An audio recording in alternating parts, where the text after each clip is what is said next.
Good evening, everyone. My name's Edward Mesa. I'm the director here of the Museums of Port Isabel. I'd like to welcome each and every one of you. This program, our Telling Our Stories, is a program that's been going over 5 years. It's part of our oral history program for the museums. And we invite different people to come and talk about their history. And tonight we have a very special guest, Captain Tom Duran from Port Aransas, Texas. Aransas Pass. I live around. I was raised around there. So Aransas Pass. He'll tell you the story. But he was one of the original divers that retrieved the 1554 shipwreck artifacts. And the story goes that you had come to visit, right? And he saw the video, and that video called Graveyard of the Gulf. We had this person go research, and he found a video in the archives of the University of Texas, and it was actually destroyed. It was all, I don't know the word, that it was all red. It didn't have any type of images. Well, he had it restored, and we have the only copy that's restored because we had paid for it. So we're very happy that he came to visit, and he said, I'm on that video, right? I'm one of the original divers, so we're excited about that. So we invited him down to speak to us. We're going to send a copy to him. I've already promised him, but it's been kind of interesting trying to get a copy. But we went to the direct source, and he's going to be sending it to Captain Duran. So I'd like to welcome Captain Duran.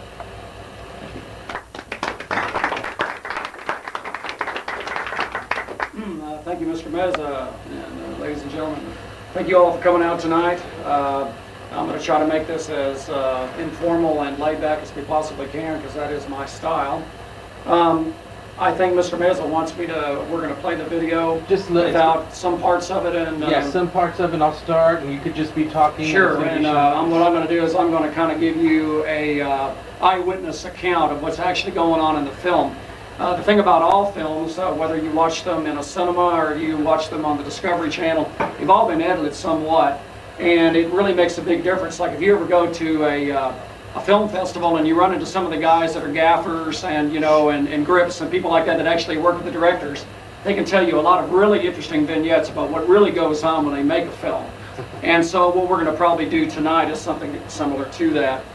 A little bit about my history. My wife Linda, the lady in the pink shirt right there, my wife Linda and I have been together for a number of years now. I grew up in College Station, Texas. I'm a 1975 graduate of Texas A&M. Some of y'all may have heard of Texas A&M out there. Go Aggies. My father was the head of the geography department there, and he was a boat culture historian. That's what his thing was. And so from a very early age, when I was a little boy, I was brought up getting to go out on small sailboats, and I was exposed to a tremendous amount of historical stuff. And it really piqued my imagination from an early age on. Some of the things I got to do before age 20 is I actually got to go out into the Western Pacific, and I lived on a number of coral atolls and got to sail on some of the last outrigger sailing canoes out there when I was a teenager that are all pretty much gone now. They have a few left over that they take tourists out for rides on now. So I got some really rich experiences given to me at a very early age. As time went along, I decided I wanted to become a captain. I got my 100-ton master's papers many years ago, and I founded a company called Handsome Sailor Yacht Charters, although I haven't the foggiest idea as to who this Handsome Sailor is. Anyway, we started Handsome Sailor 25 years ago. This June, it'll be 25 years, and we've done several thousand charters, and we've had quite a number of people out on the boat. We have a great big tourist catamaran similar to the one that's over on Pottery Island, and that's what we do for about 4.5, 5 months a year. The rest of the year, my wife and I are devoted to a lot of travel. We try to get to the Caribbean every year. We have dove extensively all over the Caribbean, and I've actually been out to New Guinea and Australia and done a lot of diving out there. And I've had the rare honor, and of course in 1973, of being part of this field school in nautical archaeology. What the state of Texas discovered early on is that it's extremely expensive to excavate things like these ships. They cost hundreds and hundreds of thousands of dollars. And so what they did is they put out a flyer nationally stating that they were looking for 20 volunteers to sign up for a field school in nautical archaeology. And my dad, being at Texas A&M and having access to such things, brought this flyer home to me one day when I was going to school. And I looked at it and I said, I really would like to try that. And he says, well, why don't you send in an application, let's see what happens. And it turned out, because I had a lot of boating experience and I'd already been to Europe and places like that, do a little bit about it. That I got selected as one of 20 students nationally that were selected to be part of the 1973 Summer Field School in Nautical Archaeology in Port Mansfield. And basically what we did is kind of what this film is going to be telling you about. And I'm not sure exactly how we're going to be doing this here. It's just going to play. There's no There's audio. no set, okay. Yeah, you just describe it. Okay, basically it's called Graveyard of the Gulf. Many of you, are there any people out here that have seen Graveyard of the Gulf before? It's been, okay, good. There it is. It was originally narrated by Ricardo Montalban. You know, I don't sound or look a thing like him, do I? You're forgiven. Thanks. Appreciate it. Basically, when they started the film, of course, as you can see, Mr. Mezza was telling you that this is kind of, it gets better, I guess. Well, no, it was playing perfect before. Yeah. We always have a problem with this. It's that ghost we have here. There it goes. Yeah.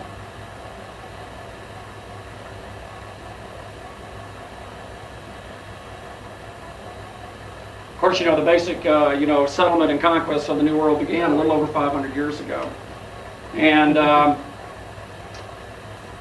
without any value judgments being placed on the Spaniards or any of the other people that came over here, it was a pretty long and very, very bloody conquest that went on here, and a lot of people on both sides, both the Mesoamericans that were here before the Spaniards got here and the Spaniards themselves, a lot of people got killed in this process of getting it to being what it is today. And most of the people around here that are of Hispanic descent have got some of the blood from these people that were in this film in them.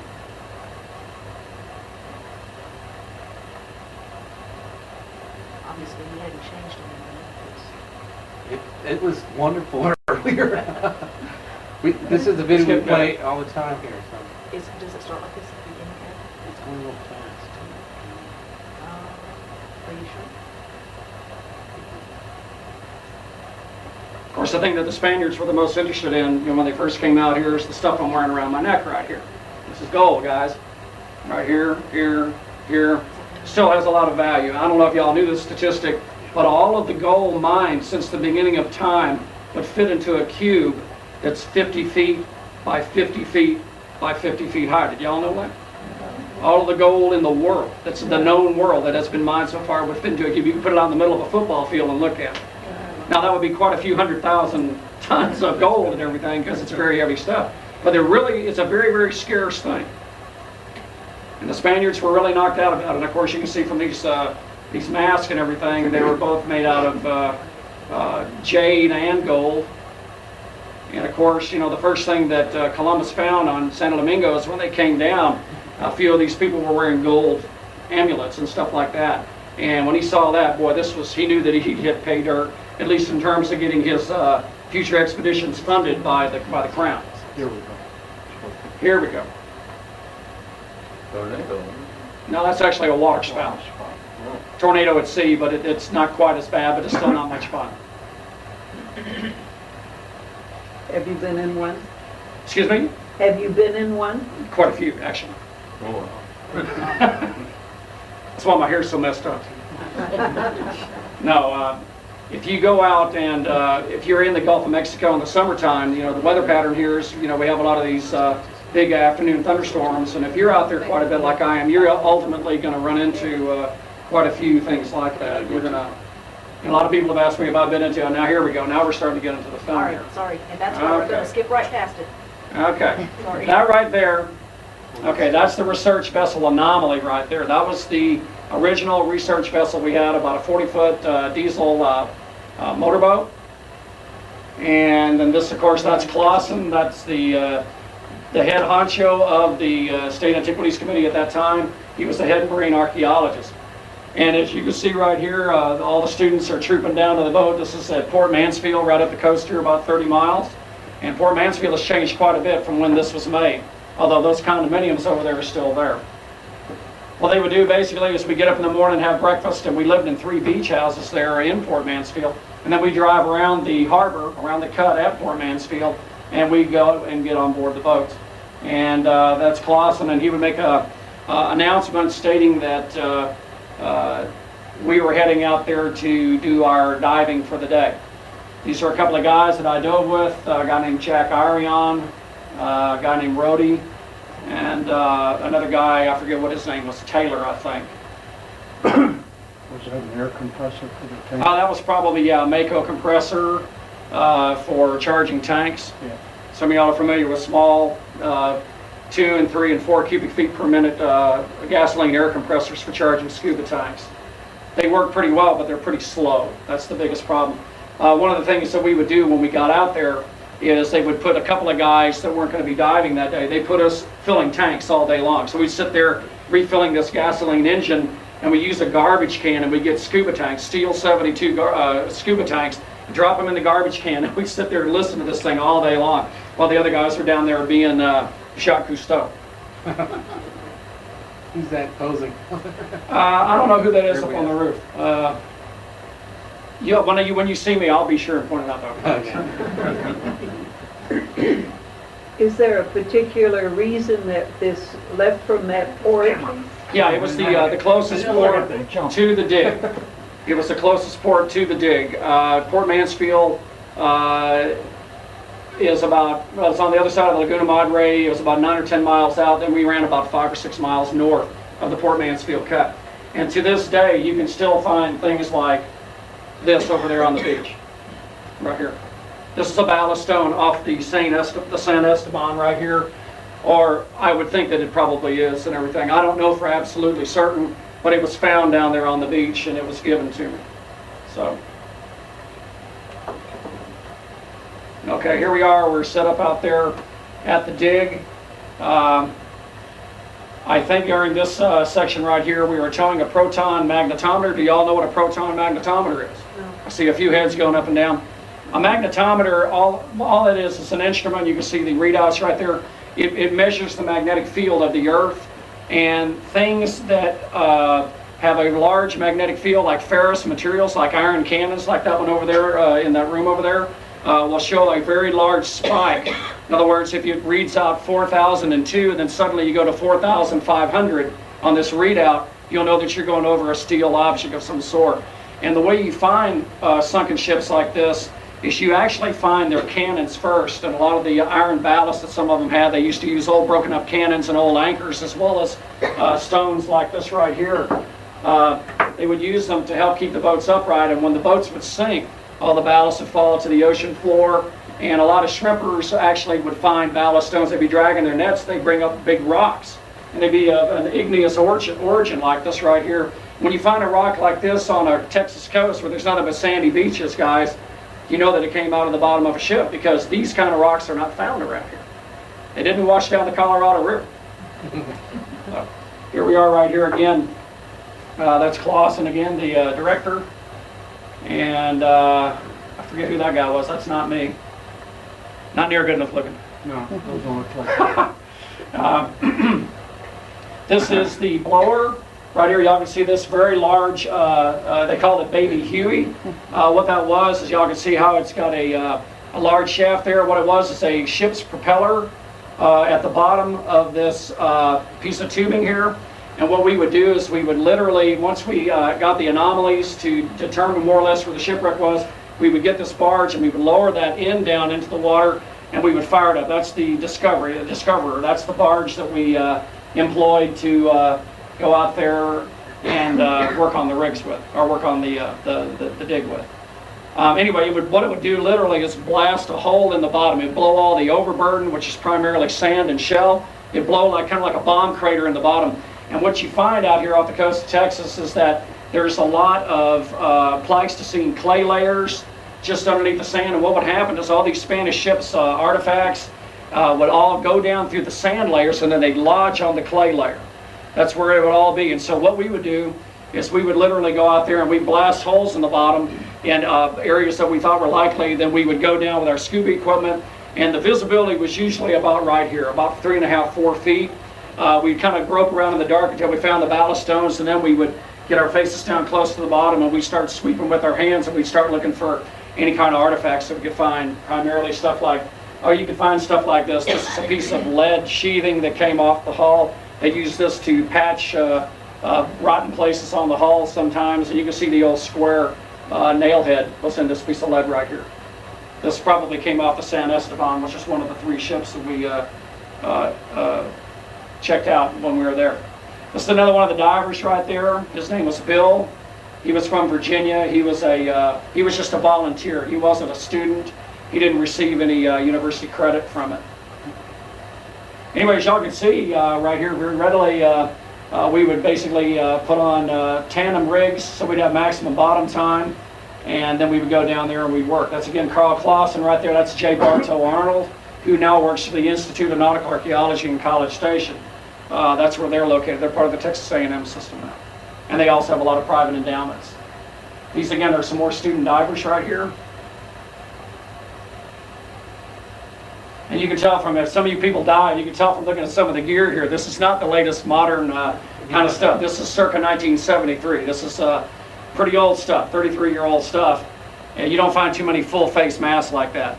Actually, I've got a couple because I like to use them. How deep is it there? Excuse me? How deep is it there? About 25 feet deep.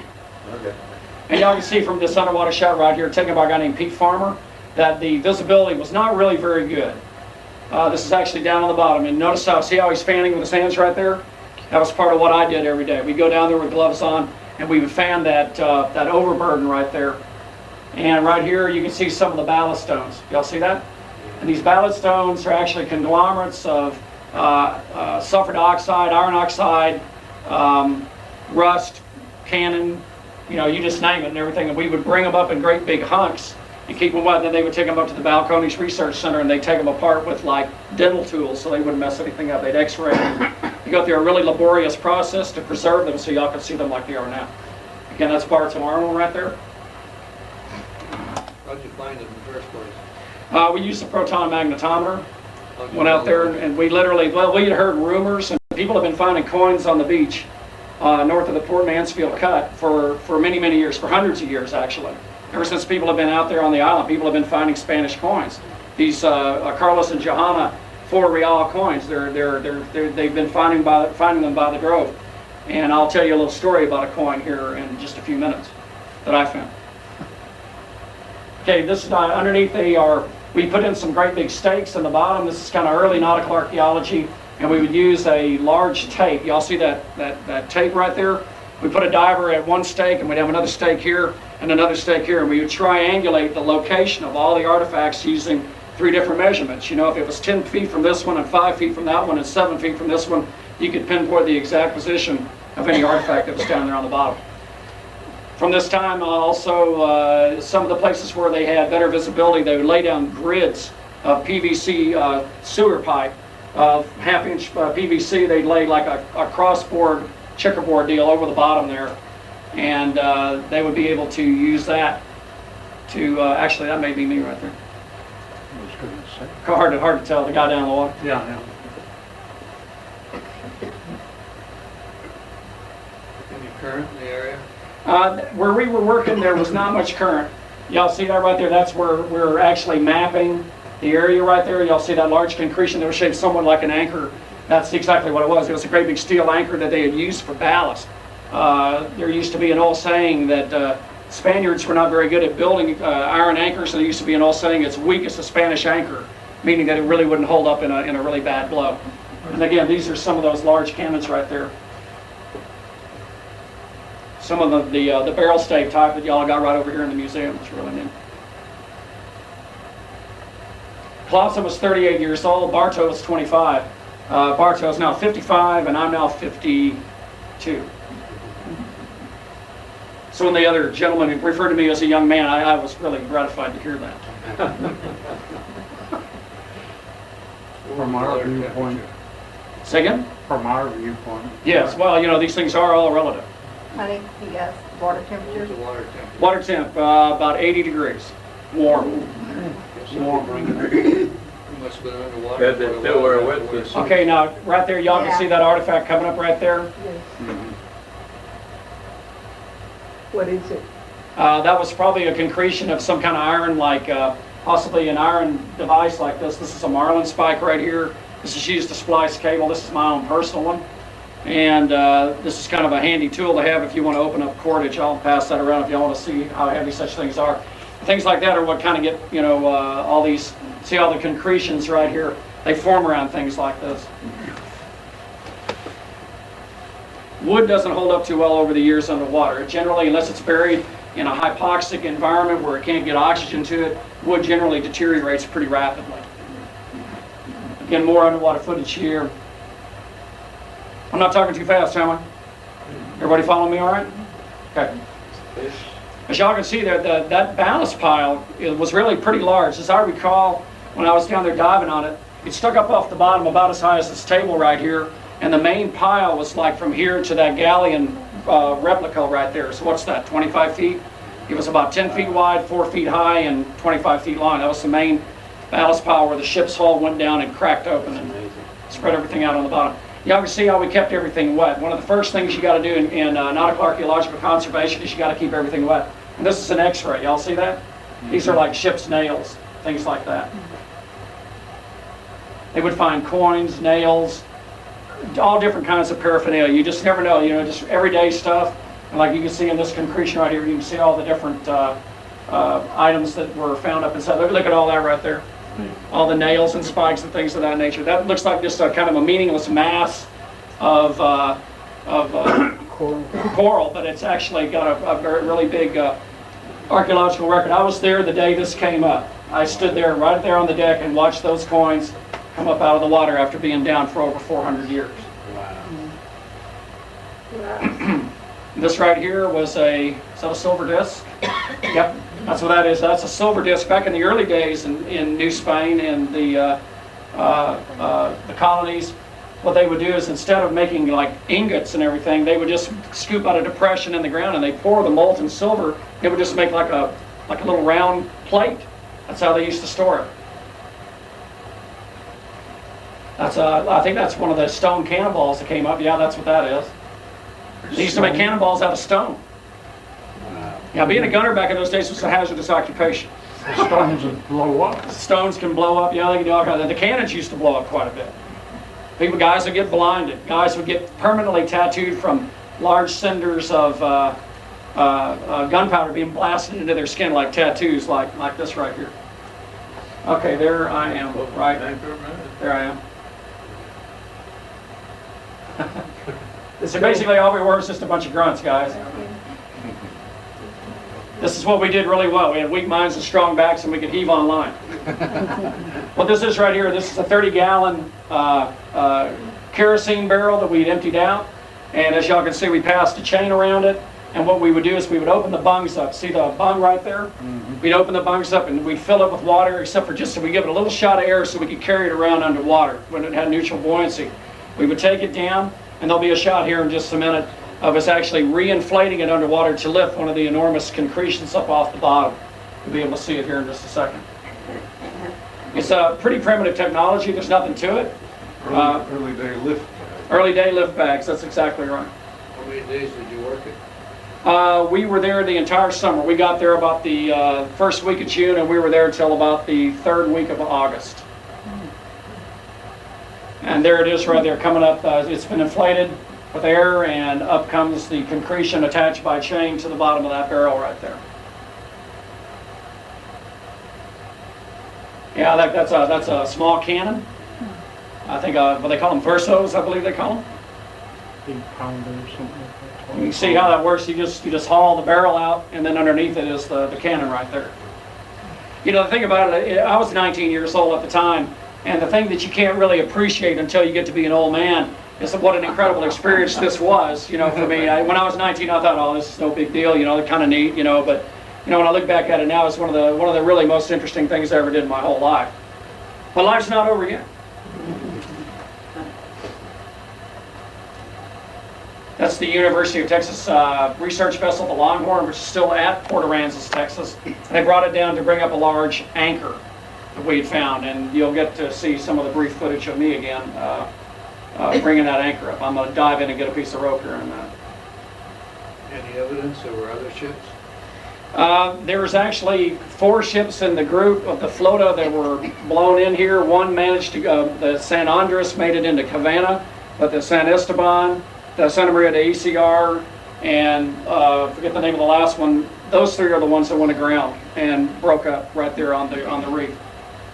Something like 300 people were on the ships, they think, and before the first group of people made it to the beach, they figure maybe as much as 50% of the people had died before they even got the 300 yards to the beach. People didn't know how to swim. They had no idea as to how to take care of themselves. Okay, am I coming up here, Lynn? You just missed you. Oh, did I just miss me? Oh, okay. You look good. Thanks. The short curly hair, skinny, and I'm still, well, not as skinny. That's a guy named Randy Davis. I don't know what happened to him. He was a student.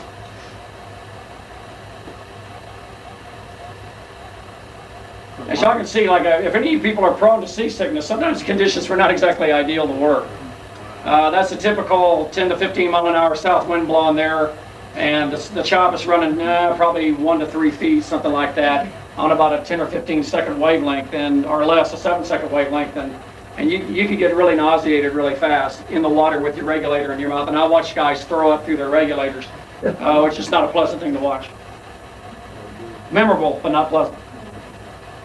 Again, another concretion coming up out of the water there. The Longhorn's taking it out there. Any questions? I'm sorry. How far was it out, the site, from the... About 1,500 feet off the beach. Yeah, apparently over the centuries, Padre Island has actually moved to the west. The original island, when the ships went down, was 1,500 feet further out into the Gulf than it is now. And the ships were actually fairly shallow draft. They draw 4 and 5 feet. And you can actually, if you bounce over the first sandbar, you can get within 75 yards of the beach a lot of times. And they would get literally washed up there, and they would break up, and they would fall apart right there on the beach. As y'all can see, this could be kind of dangerous right here. See, that's about a 300-pound piece of concretion right there banging around. Part of it broke off. Yeah. They retrieved it. Pretty heavy out of the water. Yeah, it really is. And the thing you also have to do is, as soon as you get something out of the water after it's been underwater for several hundred years, is you have to immediately put it back into a tank, or it starts to deteriorate right before your very eyes almost. Things will start to dry out and fall off of it very, very quickly. There I am right there. That was me. The guy in the red, white, and blue swimming suit. Good throw. And that was me. There. The towhead, Huh? the towhead. Yes. Yeah, it's carefully dyed now, but yes, I was done too. It's a great job of restoring that film. Yeah, they really have done a pretty good job. I can't wait to get my copy of it. But as y'all can see right there, I mean, look how that water's murky. Yeah, you can't see it. I mean, you really, how many people out here dive? Anybody out here dive besides me? A number of y'all do? How many people have dove in zero visibility water out here? It's not pleasant, is it? I snorkel. You snorkeled, okay. All right, here we go. I think this is, okay, a very large concretion coming out here.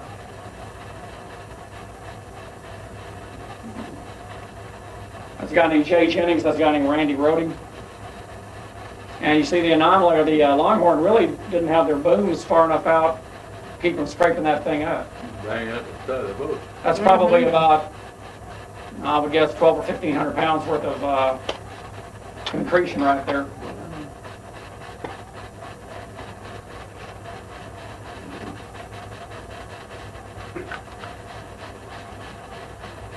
Once again, that's Carl Clausen right there, the leader of the entire dig. Kind of a tragic story about Mr. Clausen. Mr. Clausen ultimately retired as a state marine archaeologist and moved back to Florida and became a deputy sheriff, and had a big falling out with his wife, and he shot and killed his wife. And he's now serving life without parole in Florida State Penitentiary. He'll be there for the rest of his life.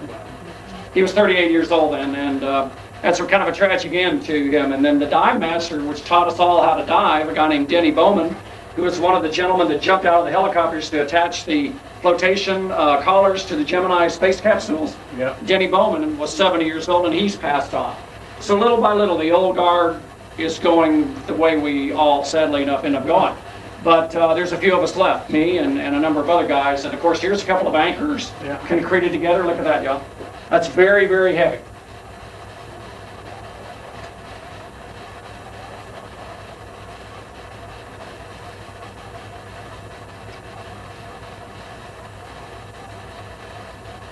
You wouldn't know if it was an anchor that was useful to anchor the ship or? Well, generally, if you found a couple of anchors put together like that, those were probably being used for ballast right there. Because these, as I recall, were broken. The shanks have been broken off, or one of the flukes, you know, when they have two flukes and two palms. If it breaks one of the flukes off, it's basically useless. It's anything but a weight. So instead of using a lot of boulders and river bottom pebbles like that, they would use chunks of, you know, great big chunks of iron, because they just, you know, it's heavy, it works well. Did that, Mr. Clausen know that there was a video of this? Yeah, we actually had some photographers out there. That's true at Latimer. That was the head of the State Antiquities Committee right there. He actually came down. They brought in a film crew, and they shot this day when they had the Longhorn down there at the dig, when they were bringing all this stuff up out of the water.